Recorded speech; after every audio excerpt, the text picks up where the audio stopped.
Okay, we're going to talk about angels. Angels are people with money.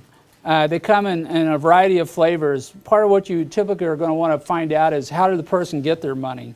Some people made their money by running their own business, and that's good and bad. Because it's good that they have money, they understand business, but often a person who makes money from their own business sometimes attributes too much of their success to their own wisdom and genius rather than to luck. I'm at a point in life where I'll take all the luck I can get, we'll add in genius and wisdom later, and it tends not to be repeatable. I don't know how many projects I've been on where somebody's has done a smashing success in their business, and the next three things they've done is they've totally bombed out. And you look at it and it's because they were trying to fit everything into the same profile of what they did before, and it doesn't work. Every deal is different. You've got to adjust, adapt, modify, be flexible. And if you say, well, I made money doing it that way, I can do it again. Well, the market shifted on you, whether you wanted it to or not. Technology has changed. You've changed, so you've got to redo all these things over again. And so I'm very hesitant of those. People who are executives in large companies, somebody will come to me and says, oh, I was a VP for, this huge company, and I was in charge of 50,000 employees and a budget of $200 million. I immediately go, how do you get a pencil? It's one of my first questions. They go, what do you mean? I go, if you needed a pencil, how would you get one? And they look at me like, well, what a strange question it is. And I said, well, how would you do it before? Well, I'd call my secretary. I says, okay, you don't have a secretary here. Now how are you getting that pencil? And I said, do you know, and they still don't know. I says, do you have an Office Max account or an Office Depot account? Do you know where your coupons are? Did you get your card today that's 15% off? And they'll go, no. I says, okay, you've got a lot of learning to do if you're going to be an entrepreneur working with me, because you just told me you can't function without a secretary, and I don't have that in my budget, okay? And it goes on, because often they go, well, how did you meet your clients? Oh, we went out and played golf. We don't play golf in my businesses either. It's not that I don't like golf. I play it once every 10 or 20 years, whether I want to or not, for charity purposes, and I'm terrible at it. Steve over here is the worst golfer I know, and I make him look great, okay? No, you don't. Yeah. You didn't see the people that carried off the last time I was playing golf. So, but it's one of these things is you're out there trying to put together a business. You're looking at what's the background of this person. Where do they get their money? If they tell you that they're second generation money, meaning mom or dad made all the money and they inherited the money, could be a worst case scenario. I've found a lot of second generation money doesn't even understand that where money comes from. It comes from the bank. I mean, again, you're going through this profile, but as you look at this, the angel is the one who's most likely. You'll find most of the people who are identified who carry the label of angel are the ones who show up at the angel investment groups. There's a number of good, bad, and indifferent angel groups in town.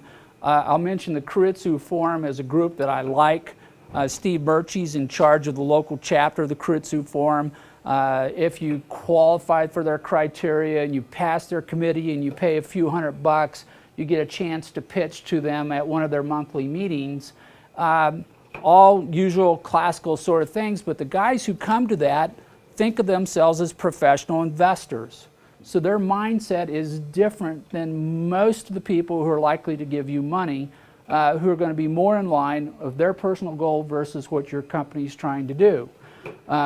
They often will have a far greater array of choices, and we're going to talk about competition a little bit later, meaning that if all of you are looking for money and I have this money right here, it's not going to go very far if I try to spread it over everybody.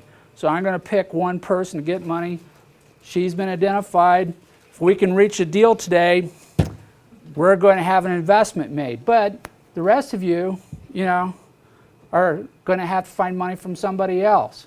So when you talk to an angel investor who's looking at 50 deals a week, you're competing with each one of those. So wouldn't it be better to find somebody you're only looking at one deal a week and it's your deal? One who cares about who you are instead of thinking, how good they're going to look because they hang out with other guys who make investments and that's more why they make their investments. So you got to think through this. But they're going to have money. It's going to be left over. They're going to be making investments because they have some compelling reason to do it. Sometimes they're confused. Sometimes they don't know how to structure the deal. We'll get to that. Grants. If you can get a grant without giving up equity, without part of the profits and losses of your company, that's a good thing. There are a variety of programs out there today for certain types of businesses to do certain types of things. Through DaVinci Quest, we're now working with the city of Lafayette, Louisiana. We got what amounts to be a grant to design an innovation prize contest that will drive economic development in the community.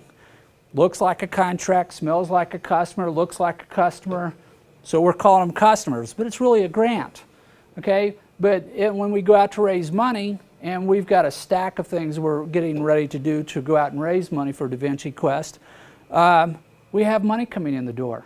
And the reason why is because we're helping somebody else achieve their goal, which is economic development. We got in the heads of the people down there. They didn't, initially say, our goal in life is to hold a competition to come up with a new technical advance. That was not their goal. Their goal was to create jobs in their community. They looked at everything out there and they go, this looks like it has a greater chance than everything else. So we succeeded in communicating our story. We get a grant. High tech, small business innovation research grants. Those of you who are doing something new under the sun, if it happens to fall within one of the laundry lists that each of the major R&D agencies of the federal government are there for, they will give you up to hundreds of thousands of dollars to do what you want to do already, because your mission, their mission have aligned. You give up no equity. So at the end of the day, you may say that's a good thing. Now, to go through the SBIR process, first they have to put out their announcement. Then you have to respond. Then you have to wait 6 months. Then you have to negotiate a contract. And at the end of the day, you're going, wow, the soonest I will possibly see money from this source is a year from now. And you may not be able to wait a year. You don't want to wait a year. You need the money right now. At the same time, having been involved in enough projects where a year later we're going, wow, I wish we had submitted that SBIR application, because we still haven't raised money from anybody else, and if we had submitted it, we're increasing our possibilities by going to different sources for capital, and if we had that grant, now, guess what? They look like a customer, and we could have potentially triggered off that person who was waiting for us to have that first dollar of revenue. So it's good to have a diversified portfolio of ways you're raising money, grants being one of those. Now you can also get grants from foundations. Sometimes they look like an investment, sometimes they look like a charitable gift because somehow you're fulfilling the mission of a foundation. Keep in mind that foundations have a pool of money. And there's two pools of money to work with. One is their day-to-day mission. Part of it is their investments that they keep spending to generate money to go out and do their mission. If you're really good, you walk into that foundation and says, I'm going to give you a twofer. I'm going to help you fulfill your mission. I'm also going to give you some money back to keep your money in your pool moving forward. So you can both invest in me, or you can write a grant to me, or you can go either way. Two sources of money. A lot of foundations, when you talk to them, they only think in terms of the grant, not of the investment, but they do have an investment. If it's just a straight charity, they don't have that investment pool, but foundations, by definition, have money. El Pomar Foundation, the Denver Foundation, Daniels Foundation, they all invest in things. You could be one of those investments in addition to being a recipient of a grant. Okay. Venture capital. If somebody comes to you and says, I'll help you raise money and I want my money up front, run, don't walk, okay, away. Because if they're really good at raising money, one, they don't need to have the money up front. Think about logically here. Okay, I know somebody's going to give you money. I want my money up front.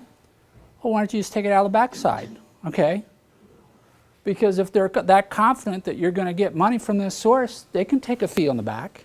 They don't need it up front.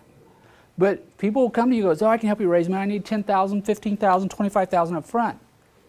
Okay, I don't know about that. Because if you're really confident, how confident are you? I can guarantee you the money. Okay, then I'll pay you on the back. I'll pay you more on the back than I'll pay you on the front. Yes. The question is, if somebody offers to raise money for you, do they need to have an authorization from the government to do that? Now, we'll talk about the law, we'll talk about reality, because there's two layers of answers to this particular question. A person who receives a commission or a percentage of the money raised to help you raise money is required by law in the state of Colorado to be licensed as a broker or a representative of a broker. They have to have a license, they have to have a permit from the state in order to do that. Okay? And they work for a brokerage firm, or they're a representative of a brokerage firm. However, the reality is a lot of money changes hands, including fees paid for finders to set up a deal where money changes hands. There's probably 10 times more money going to finders than there are to brokers, and the securities office really hates this because it's unregulated, unlicensed. They don't have a stick to whack somebody with if they're ripping you off, but this is the way it commonly happens. Now, in order to come up to the edge without crossing the line into an illegal act, because if you pay somebody a commission and they're not a licensed broker, you violated the law. They violated the law, you violated the law. At the same time, because you violated the law, the person who invests in your company has a right to sue you for treble damages because you violated the law. You don't need that. And if your company fails, the probability they're going to sue you is almost 100%. So you don't need that. Oh, it's treble damages and attorney's fees, just to make sure we're totally clear on that. Now, what commonly happens is somebody says, I'll act as a finder. I'll make an introduction. And the law gets very murky, very gray. But what commonly will happen at this point is somebody says, I know somebody with money. I'll make an introduction. By law, if they do not pitch the opportunity, they don't describe it, don't say good things about it, they just say, I know somebody with money, you should talk to them. They're done, that's an introduction, they're over. That's a finder's fee. And it's just to the left of being illegal. And in some states, it's legal. They don't have a problem with that. California, you can pay finder's fees. Other states, you can pay finder's fees. Most states require that you be a licensed broker if you take anything that is a percentage of the deal.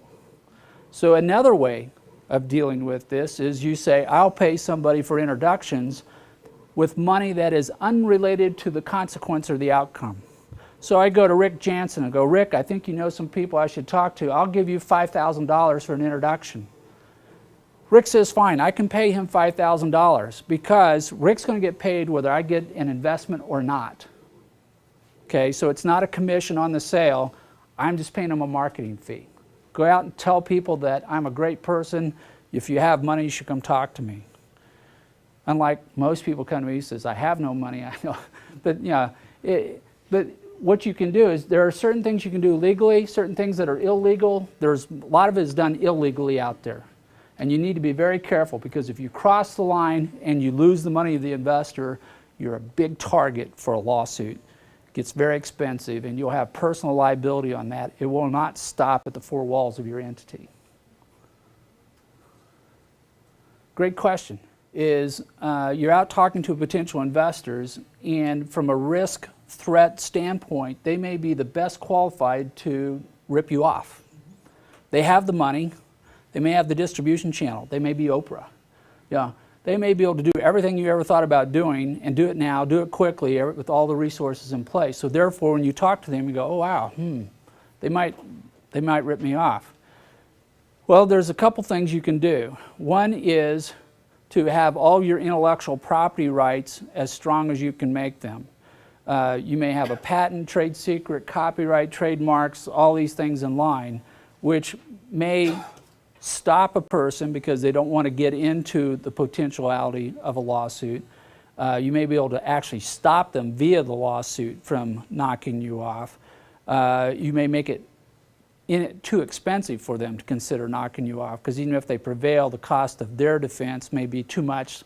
I'll go find something else.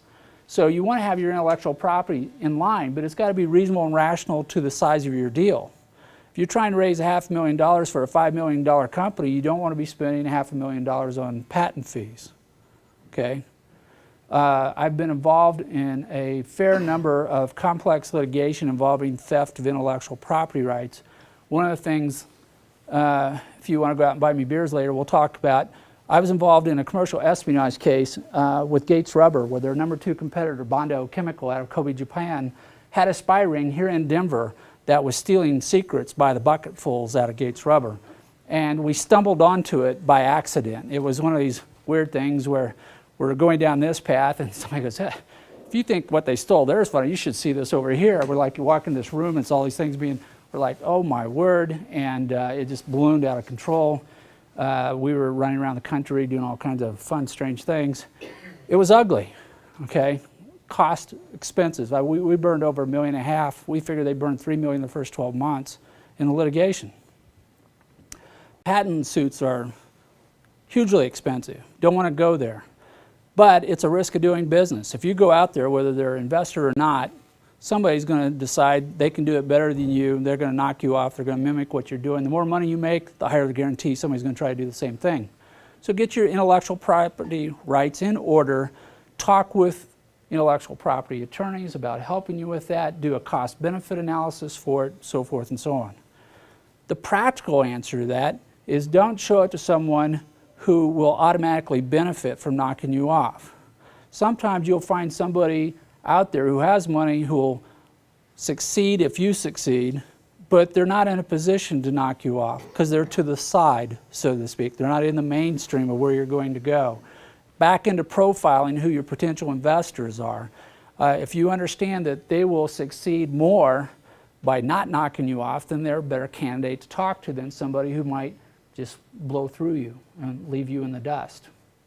So something to look at. Venture capitalist. Now, most people, when they talk about money in the marketplace, venture capitalists always come to the front. The old saying, you know, follow the money, venture capitalists. All this money, one place, it's like a bank. You know, they rob banks because that's where the money's at. Well, if you want money, that's go to a venture capitalist. But the problem with a venture capitalist is many-fold. It's not, I'm going to tell you to rule them out entirely. I'm not going to tell you to condemn them, not to burn them at the stake. Although there are a few, maybe I would be specific on, I'd change my mind on that. But the problem is that venture capital money is expensive.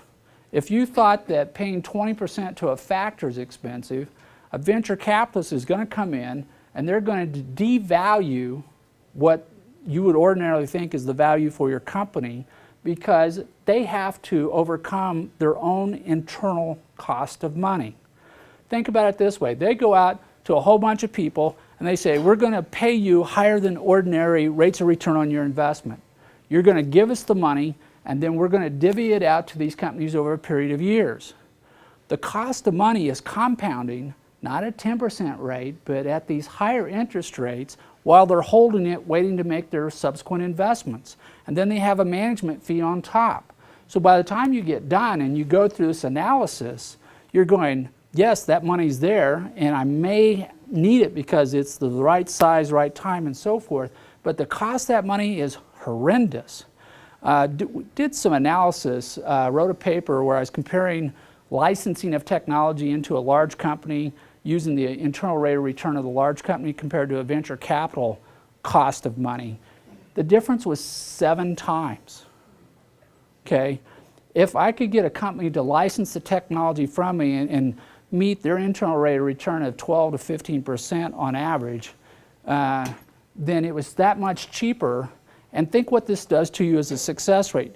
For you to succeed with venture capital money, I have to have 7 times the sale, 7 times the profits, okay, to meet the venture capitalist criteria. Most of you have no chance of ever meeting those thresholds. It's not that there's anything wrong with what you're doing, it's just way up there because their cost of money is so high. Now, some of you will come across occasionally an idea that has such tremendous potential and has capital cost and makes sense, you know, and your name's eBay or Amazon or some such thing, and you may find that the venture capital money, no matter how expensive, is small compared to the upside potential of your opportunity if you have the money at the right time. Then it makes sense. So I can't say don't do venture capital, just saying it's expensive, make sure it fits your situation. Okay, but it's a lot more expensive than other forms of money. There's my picture of venture capitalist, shows my high respect. Okay, we'll move on to banks. Money from banks is different from that which is equity investment. Equity means that they put the money in. If profits are made, they share the profits. If losses are made, you share the losses. When a bank puts money in, they want their money back whether you make a profit or loss, whether you make a sale or not, whether you have any cash flow or not. So you get sometimes in a situation with a loan, whether it's from a bank in the form of a credit card or an SBA loan or something else, where you have interest payments going out to the bank, but you have no cash flow coming in from sales. This is what's known as being upside down. This is the first step towards bankruptcy. The term bankruptcy comes from banks. So, my rule of thumb is never take loan money from anyone unless you have cash flow from sales of products or services. Unless you have some cash flow stream, taking a debt instrument is almost inevitably going to work out wrong. The timing is going to be off. Even if you do make money, it's going to be late. It's not going to be enough size. So once you get to a point where you have cash flow and you are selling something, you do want to immediately start looking at banks as a source of money, because the cost of money from a bank is typically lower. Right now, high risk loans from a bank are, if you can get one, if they have any money, if they're not upside down, if the government didn't give them $40 billion yesterday, is going to be like prime rate plus 4, 6, 8, 10 points for high risk bank loans. Okay, and again, that sounds expensive because today that might put you up 12, 14%. Now I know people who loan money called hard money lenders, which are equivalent of a bank, but they typically want 20% interest rates. It becomes illegal at 40%. Okay, that's a usury law. It says this is a cap, you can't charge any more than that. Unless you're an illegal immigrant, you go down to the local store and you sell your paycheck to them, then you can charge 48% according to law. But they're only poor people who are immigrants, and so we don't care. I don't understand it, but it's one of the little illogical things in the law. But if you go to a bank, you're going to pay interest. That's the cost of money that the bank charges for a perceived low risk loan. And they're going to want collateral. They're going to want collateral in the form of something of greater value than what you're borrowing. And they typically like it 2 to 1, meaning that you're going to borrow $1, they want $2 of collateral. Because if they have to collect on that loan, by the time they spend all the money, time, and energy of taking your assets and finding somebody to buy them in a depressed market, it's not going to be worth $2. It's going to be worth less, so they want this ratio. And they typically want a personal guarantee. Okay, here's one thing. Never, ever sign a personal guarantee on anything in your business. Okay, take your personal life, put it in the vault, protect it, put guards around it. If you're going to start a business enterprise, do it over here. Don't get them mixed up from a financial standpoint. I can't say that often enough. Don't mix your personal and your business financial lives, because on the wrong day at the wrong time, what will happen? Something doesn't go according to form, your house disappears. Your house disappears, typically your spouse disappears with the children and anything else that happens to be there. Bankruptcy, been there once, as my story is. I've crashed twice, burned once. Don't want to go there again. Okay, building back a credit history over a period of 10 years after bankruptcy is exceedingly difficult to do when everybody assumes you're a scumbag. You know, when you say, "Yeah, I did a bankruptcy in the last 10 years." Okay, boom. Okay, we're going to put you over in this stack over here. We'll talk to you later.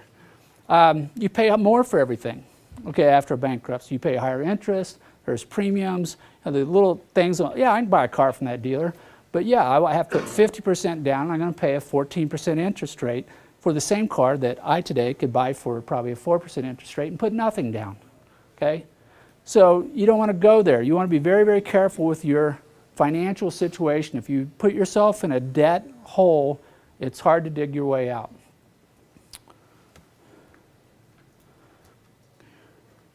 Okay. Another very, very important point. People invest in people they know. So, we've spent all this time talking about who you are, why people should invest in you, what these people look like. So now you can walk in a room, you can look around and go, there's my investor right there. That's the one who I need to talk to. Okay? We don't know each other. The chances of me getting money from this person making meticulous notes over there is almost zero because we don't know each other.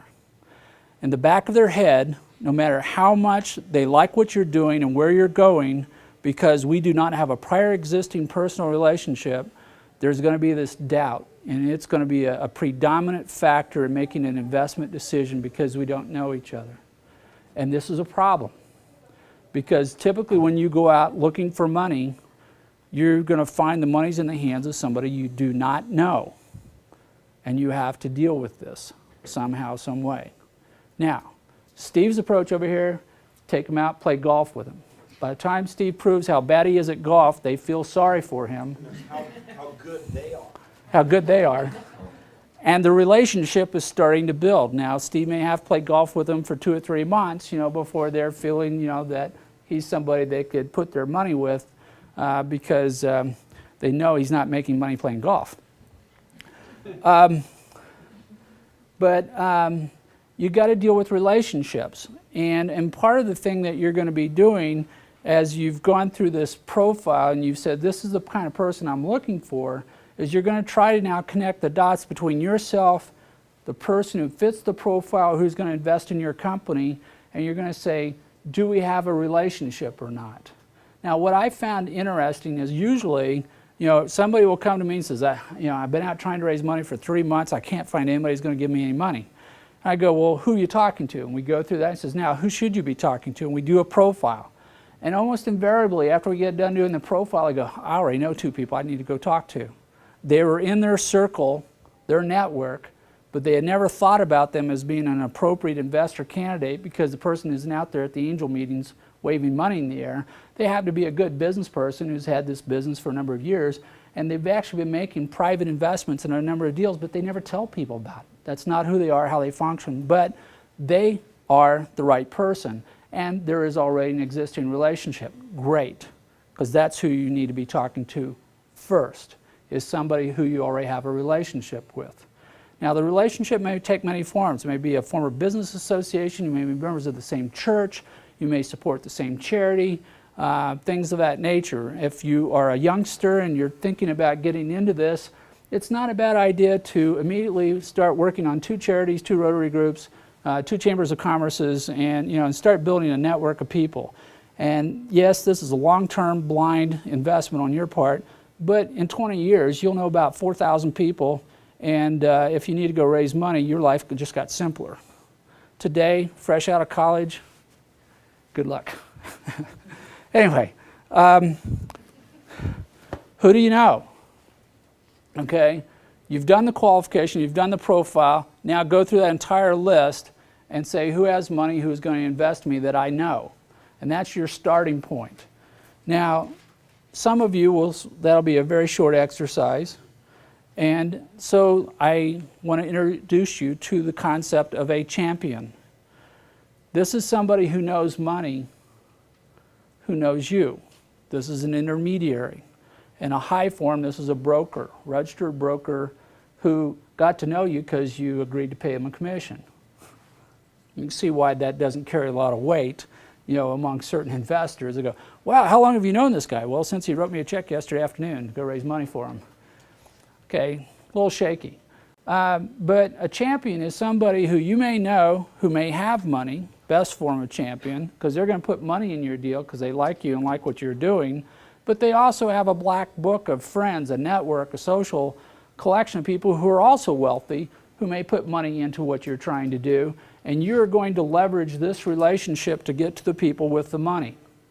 Now, another point of observation on this, this champion, this person that you want to use to get to meet people who have money, needs to be closely affiliated with your business that you're trying to raise money for.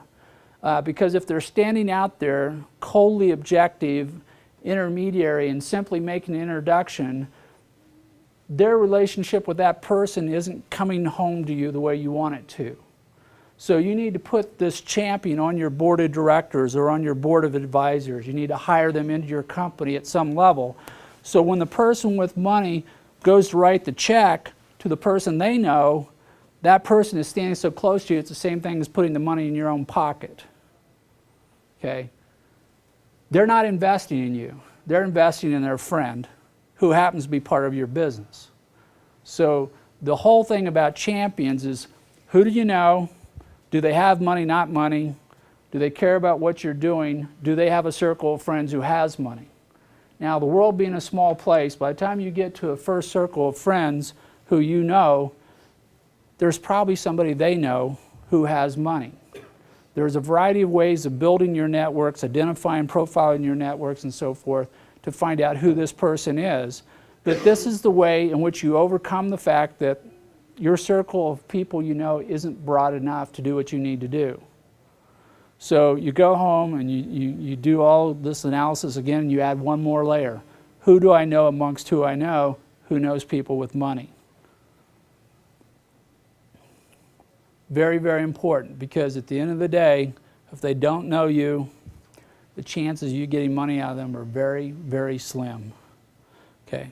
Now, if it turns out again, I have the cure for cancer, people are going to overlook the fact they don't know me because I'm so satisfying their needs, they're going to start forgiving me for the fact they didn't know me till yesterday.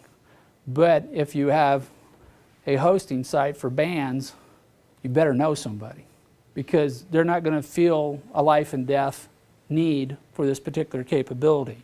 Most businesses are not going to meet the threshold of life and death. So you have to have personal relationships, preferably of long time, high credibility. We were having a little joke earlier this week because we were setting up bank accounts in order to try to receive an investment in. And in the scramble to get things done, we set up an account where I was the sole signatory. And I was trying to explain this to the other guy who was doing it. I says, you know, if the money comes in here, I could be in the Bahamas tomorrow. And the guy says, yeah, I trust you. And I says, yeah, I know. And you and your M16 trust me, you know, implicitly. But you got to have this kind of relationship. I mean, businesses are good. They're temporary entities for the purposes of conducting some type of an enterprise. They'll come, they go. Businesses are not forever. But your credibility, your integrity, who you are, how you conduct yourself in doing business, your honor and reputation, as they call it, that's an asset that you really need to protect as long as you are doing business, because you're going to fail. And if a person is willing to give you money to try a next venture after you failed at your first venture, then that means they trust you, okay? There's a lot of people out there right now who are still, you know, looking at deals I've been involved with going, was it his fault? Or was it the economy? Okay. I was telling Steve about a project. We were working on 3D audio technology, and we had just finished getting Disney to vet this for all their theme parks. They were talking about speccing it into all the audio tracks for all their stuff. And we were sitting there planning to have the next meeting, getting everything ready to go where we were going to lock all this down. And a bunch of people took a couple airplanes into a couple buildings in New York City. The Disney Empire did not need to do any refreshments to their audio tracks at that point. In fact, they decided they didn't need even the department that we'd spent 8 months, you know, convincing them that this was the real deal. All disappeared in a few minutes. It took about a year for us to figure out how dead we really were, and wrote off several millions of dollars of investment. Now, at that point, was that my fault? Okay, credibility issue, okay, automatically. Could I have done anything to prevent it? I ask myself that a lot. Not to my knowledge, but if you do a deal and a risk could have been avoided, or you decide to put it, you know, buy that Mercedes before you got that first customer locked in or something, people are going to say, I'm not sure that person is being, you know, my friend, my relationship that tight. We're doing that kind of stuff. I don't know if I'm ever going to give that person money again. Or they may decide you misspent their money, and we'll get into other legal issues. You don't want to go there. When you're building an intermediary is going through the same thing. They're going, is this person going to make me look bad? If I introduce them and my friend here gives them money, does that mean I can't come to the Christmas dinner anymore? Because that's where their head's at. Okay? And that's why you want them involved in the deal. So when it does go bad, you blame them too. Okay? It's real simple. Okay. Competing for dollars. no matter how good you are, no matter how great you are, how great you're going to be, there are a lot of other people who are saying the same thing you are. You are competing. Okay, we went through the seed packet thing. All you have businesses, you all have an opportunity to grow something now. Some of you may go toss it in your closet when you get back home. Some of them may go out and put it in your garden. Some may give it to a friend. Whatever. These seeds are going to take various paths, as they leave the classroom here. But you're all in competition with each other. By the very definition, you're all looking for money. And since there is no one place to go to provide you with all the money you want, you're going to have to compare and contrast yourself with what everybody else is doing to try to raise money. That's the competitive nature of it. Now, as we've already talked about, not everybody cares about you. Okay, so instead of going to a room full of angels and saying, here, give me money, and I'm competing with everybody else who's on the podium that day, if I can find somebody where I'm going to help them satisfy their personal goal, my business success is going to make their personal agenda happen, I have narrowed the competition so radically it's not the same at all. Okay, I'm looking for somebody who I can help do what they want to do. And there's not going to be that many people who can fulfill that. There still may be other companies that they could give money to, like me, because we all help them with their goal, but now we're down to a small number. I'd much rather be competing with 5 other businesses than 500 businesses for a whole bunch of reasons. Okay, but it's a foot race, and there's different things that you can do along the way to make yourself a better competitor in the middle of the race so that you stand out more, so that you are the one they're going to pick, you're the one they're going to give the money to first. One of the things you can do is get rid of the risk. Okay, I start a business. I'm saying, what am I doing that could cause this business to go wrong? What could cause it to fail? When you do a private placement memorandum, a formal one, there is what's called a statement of risk. This should be a list, laundry list, of everything that could go wrong that could cause the investor to lose their money. And when we were doing this project before, I did not have on there Arab terrorists fly into tower. Okay? It was not in my list. Now, technically, somebody could have said you should have anticipated that, and therefore you misstated the potential risk of the situation. But no, nobody believed that. It was not expected at that time. Now it is. You go back to the same types of documents we were creating back then, and it now says something like, there's a possibility of a terrorist attack. If a terrorist attack should occur, there could be an adverse impact upon the economy, and that dominoes down to where this business may fail. There are risk statements in private placement memorandums that were not there before 9/11. Okay. One of the projects I'm working on right now, this is a mining project in West Africa. And in here, in the risk factor, it says, the president of the country at that time, Conte was the president when I wrote this. It said, he's getting old. He's probably going to die. His health's pretty poor. If he should die, could get a little weird here in this country, because of that. Okay, I wrote that in November. He died on December 22nd. Okay, the day after he died, Captain Camara decided that the graft in the country was so great that he was going to take over the government and accomplished a coup. So there's now illegal government in charge of the government, administration, and we're still trying to do this business deal. Now, in the risk factors, I was covered because I said, we don't know if this guy's going to be around. If he's not around, it could get pretty weird. Now, right now, everybody loves this guy because he is out there rooting out graft and greed, and he seized all the ministers, took their passports, put them under house arrest, auditing their accounts, trying to figure out who was bribing, taking all the bribes so the country couldn't do anything. But at the same time, you cannot get a Department of Commerce loan to export to this country because it's no longer legal. So if I'd been importing into that country, I couldn't do anything. Because we're trying to export out of that country, it doesn't make a difference. Interesting little variation there. But as long as he's in place, it's an illegal government. Strange things happen. And they do, and they will. But these are the kind of risk things you're looking for. So as you're going through your ability to promote yourself, to tell your story, you should make a list of all the things that could go wrong. Put them in the high probability and work your way down to the low probability. And then you have to ask yourself, can I get rid of that risk? If you have the ability to do it cheaply, inexpensively, little amount of time, get rid of it. Do not take any risk that you don't have to. I call this jogging along the edge of the cliff, okay, or jogging down the middle of the road. Okay, if I'm running along the very edge of the road and there's a ditch here, all it takes is a little stumble, boom, I'm in the ditch. And hitting the ground in the ditch is a little harder than hitting the ground in the middle of the road. If I'm running along the edge of the cliff and I trip, I need to invent that airplane very quickly as I go over the cliff with materials that are in my pockets. Kind of a MacGyver moment. But I'm trying to do something. If you're in the middle of the road, taking no risk that you don't need to take, then there's less chance you're going to lose your investors' money. What can you do? Make a list of these things, go through an analysis, be prepared to answer questions about this. If you say, we're going to do this by this date, what happens if you miss your timeline? What happens if your customer folds? I'm talking to Disney, they fired the entire department. Okay, we didn't anticipate that. We folded along with them, okay? It's one of those things that's going to happen. You gotta think about these things, and as part of your risk management, you're going to look at all these risks, and you say, I'm going to get rid of all the ones I can.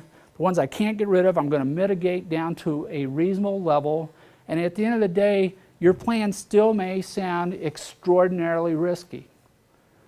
But if the investor is okay with those risks and you disclose those, then they are accepting that risk and they're going to give you money.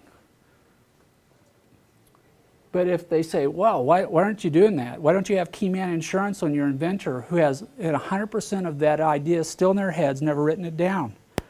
I'm not giving money to that company until we've hired some young person. We're going to clone everything in his brain. We're going to write everything down. And until then, we're going to have key man life insurance because that's a cheap way of covering the possibility this guy gets hit by a truck. Had it happen twice, okay? It does happen, okay? There's nothing like celebrating that first investment check in a Maserati at 100 miles an hour to suddenly put a company upside down. Many of you may remember that computer company. Was it Eagle? Yeah. Eagle Computers back in the 80s. Wow, we just got our first big pot of money. 24 hours later, the company was in the tank because the guy took his car over a cliff. Alcohol was involved. Bad risk. No insurance, no way to cover it. So in your competition, when you're putting yourself together, think about, what can I do? Okay, be the best you can be. You're out there, you're looking for money, you're proud of yourself, proud of what you're going to do, but have you done everything you can do with the money you have at the current time to be the best you can be, to make yourself better, stand out better, look more credible, less risk, these kinds of things. And invariably, there are lots of things you can do to be the best you can be. This may be something as simple as adding somebody to your board of directors who has 20 years of experience. When we profile businesses, and I've been working on a variety of projects, including a scorecard for determining if a business is probable for receiving money, 65% of the points go to the management team. Regardless of how great the technology is, regardless of distribution channel, capital requirements, time to market, all these other things, 65% of why that idea is going to succeed has to do with the people running the company. Okay, if you have one person, you get scored way down because if you get run over by a truck, of course, there is no company. If you have two people, one person, you lost half of your staff. So do you have all your disciplines covered? Do you have an advisory board? Do you have a board of managers, board of directors, whatever?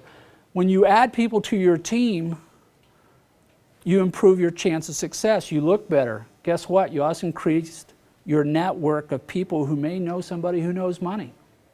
Okay? A person, an Empire One, Tom and I love this idea. Tom's idea, and I'm all, of course, I'm all Twitter about it, except in the Twitter mode. And Deb and I always are still arguing about the value of Twitter. But that's another long story. I know. And I pay them good money to do that. But the point is that you can do all these things to help your company out and make yourself look better. I talked about getting the first sale. Okay, get that first sale.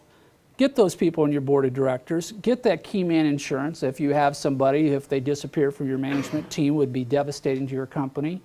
Get an endorsement, okay? If I could get Oprah to tell the world that this is a great product, okay, wouldn't that be cool, okay? Why? And if it doesn't cost me anything, other than me, trying to work my way through all of her guards and shepherds and mentors and managers, but if I can get a product in front of her and she goes on TV and says, I love this book, it's guaranteed bestseller, just like that. That's just the way it works. So what can you do to make your business better? And this is a good brainstorming type of activity where you get together a group of friends, you sit down and you say, of all the things in this plan, this is kind of, we're going to do this, okay. But what can make it exciting? What can make it fun? What can make it more credible? What can reduce the risk? Think of all these things and do them. If they don't cost you money, you can do them right away. Now, some things, obviously, you say, well, wouldn't it be great if we had a 60-second commercial during the Super Bowl? I'd love to do that. I've dreamed of doing that. But is that really a good use of my money? Do I have the money? No. Okay, but what else can I do that would be as good as that? Okay, that I can do with the budget I have. Be creative, reach out there, think of ways of getting out there, making yourself the best you can be. Because then when you go to talk to that investor, you have one more thing that's going to distinguish you from everybody else that they've talked to on this given day. Okay? And it may be because you have a celebrity on your team, or it may be because you happen to help someone who they knew. And it was, surprise to you, but good for you. All these different things can happen, but don't just kind of march through your business plan thinking, do A, B, C, D.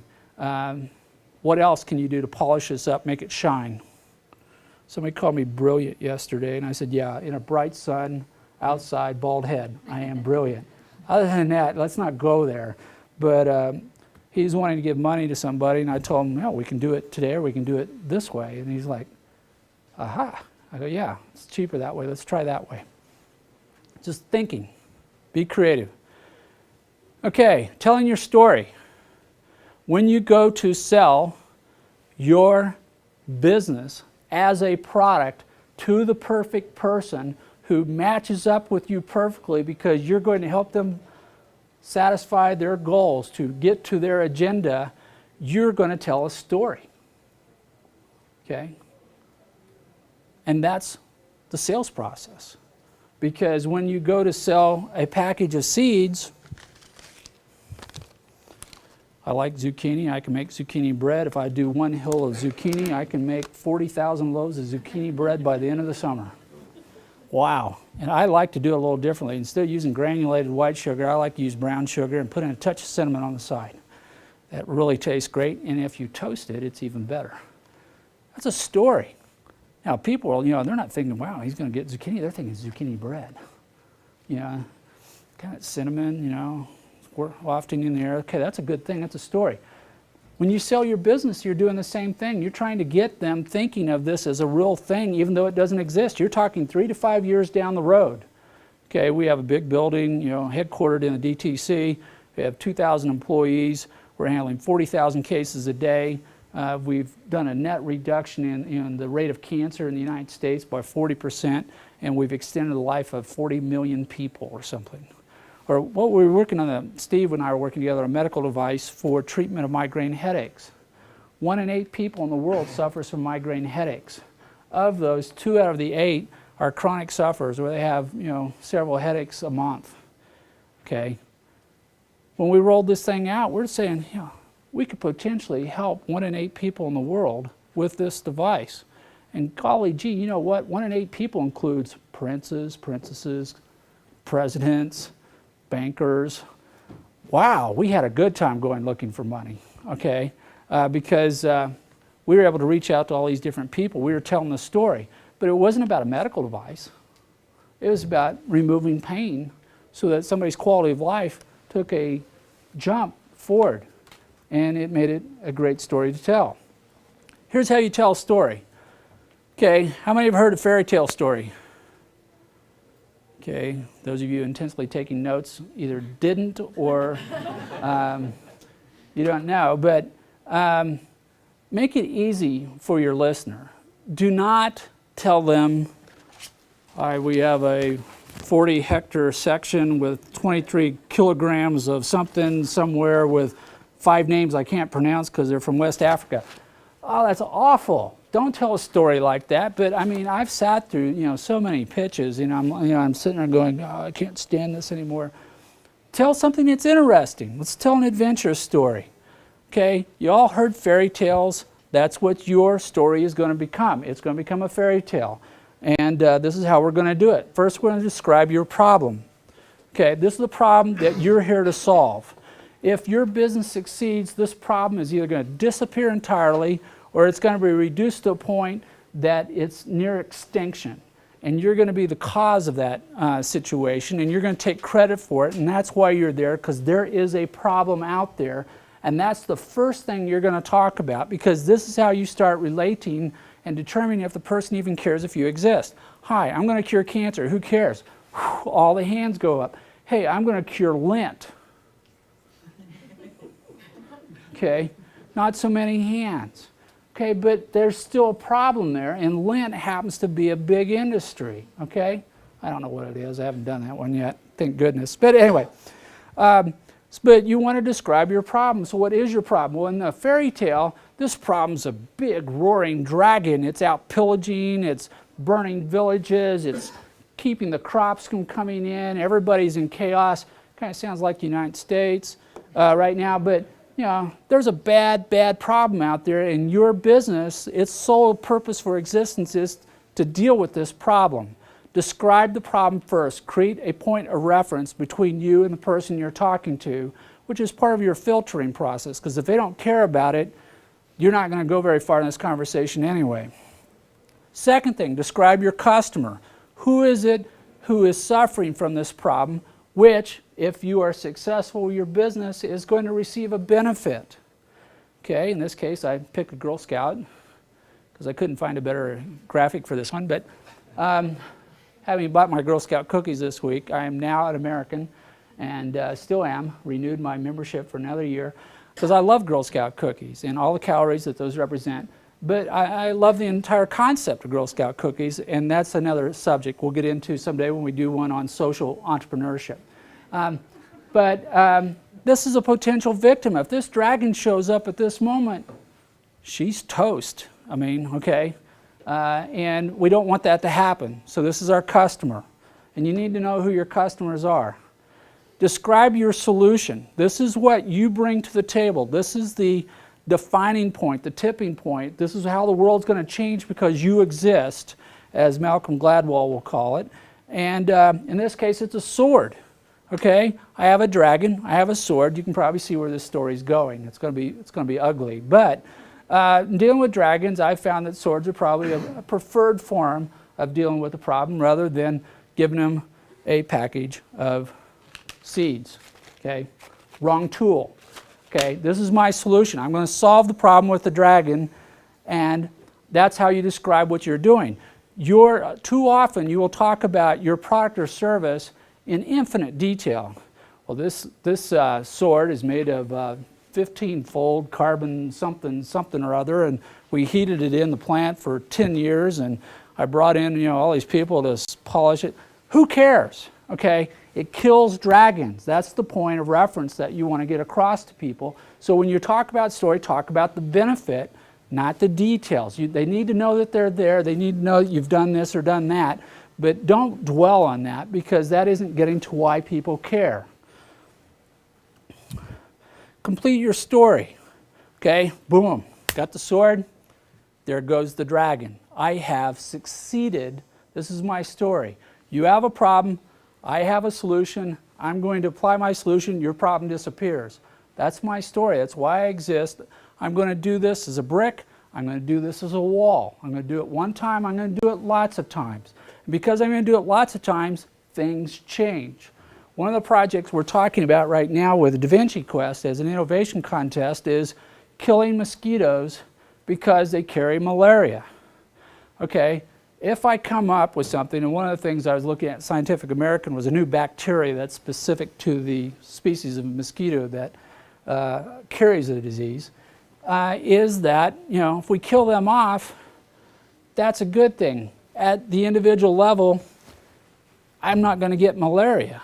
But there are countries where we cannot do business in the ordinary sense because malaria is such a pervasive disease in those countries. Developing countries are held back to a large degree because the disease is so massive that they can't function in the normal sense. This country that I want to go to over here, I had to get a vaccine for yellow fever just to get into the country because it's such a massive problem. And so therefore, you know, if I've got a choice of doing business in the Republic of Guinea or in Bermuda, where would I go? I will go to Bermuda because the problem doesn't exist there. Okay, you have to put yourself in the context of your storyline. Then we're going to go through a variety of ways of telling your story. The elevator pitch. Now, some of you, does everybody know what an elevator pitch is? Sort of, maybe. Okay. Essentially, the story is you get on the elevator, the guy with all the money, the boss, gets on the elevator with you, you're trying to figure out how to go up the corporate ladder. You have until you have to get off the elevator, not where he gets off, because he gets off at a higher floor. You get off the elevator in order to capture that person's attention and tell them a story. Okay? Now, the critical thing about this that a lot of people make a mistake on is that you don't expect to get a check before you get off the elevator. Your goal is to entice the person to invite you to stay on the elevator and go up to their office and talk about this in more detail. This is a process of telling your story. So the first time you tell a story, it's got to be crisp, succinct. The arrow has to drive home. You have to capture their imagination enough that they go, I want to talk to you more. Okay? The first meeting is not to collect the check. I've tried and tried and tried to get a check out of people in the first meeting. It is so hard. So what you want to do is you want to get an opportunity to talk to them more. And that's what the elevator pitch is, the first thing. So we're going to talk about all these different documents that are out there that are going to be in your toolbox to go raise money. The elevator pitch is going to be your first one. Okay? Short, crisp, telling your story. There's a problem, I have a solution. If this happens, the world is wonderful. In 15 to 30 seconds. At a level the person understands. Okay? 10-minute break.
Back when I started at